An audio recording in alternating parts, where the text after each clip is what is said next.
esbiaixades, espatllades per unes misterioses inscripcions gravades a la pedra que no van ser descobertes fins fa poc. Oblida. Perdona. Aleshores, la Casa Milà és una residència particular o una casa de pisos. A l'arcaisme de les escales de propietari, Gaudí hi oposa una innovació reservada únicament als llogaters, l'ascensor com a eix central i exclusiu.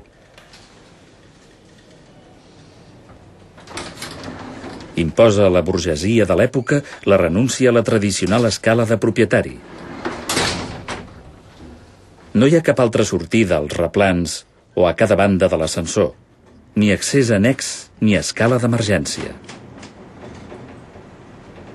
La dificultat per Gaudí consisteix a jerarquitzar els espais i fer cohabitar en un mateix edifici el que és singular i el que és col·lectiu, el desig de poder dels propietaris i els imperatius dels llogaters.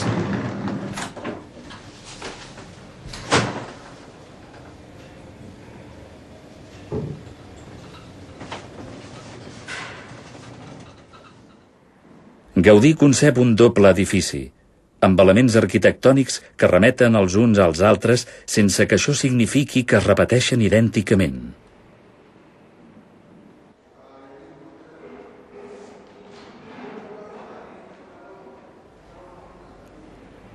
Gràcies a aquesta opció, l'arquitecte pot distribuir els pisos de manera que cada un disposi d'una façana interior que dona al pati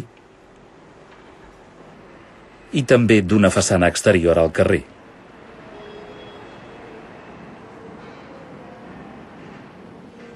Si al primer pis els Milà hi tenen una vivenda que cobreix la superfície de l'edifici, és a dir, 1.600 metres quadrats, més amunt s'apilen els pisos de lloguer, 4 vivendes de 400 metres quadrats, és a dir, 2 per replà al voltant de cada un dels patis. Els pisos s'organitzen al voltant d'un passadís principal que ressegueix el pati interior. És l'única semblança entre ells.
L'absència de parets de càrrega, igual que el pis dels Milà, dona a Gaudí una gran llibertat en l'organització dels espais interiors.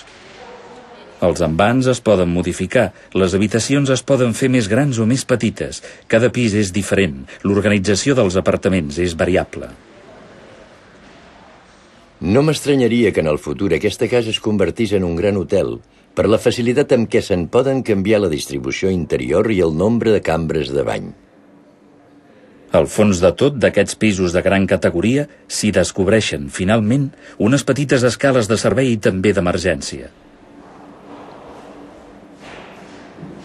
Només tenen un paper auxiliar, però també aquí, com en qualsevol altre lloc, l'onatge acompanya el caminant. Cada barana ondula al seu ritme. El ferro forjat juga amb les formes incessantment renovades, tot i que aquestes petites escales només posseeixen una entrada discreta al fons dels patis perquè quedi ben clara la preeminència dels ascensors. Per damunt dels pisos que han de ser residències, les golfes sostenen totes soles el terrat.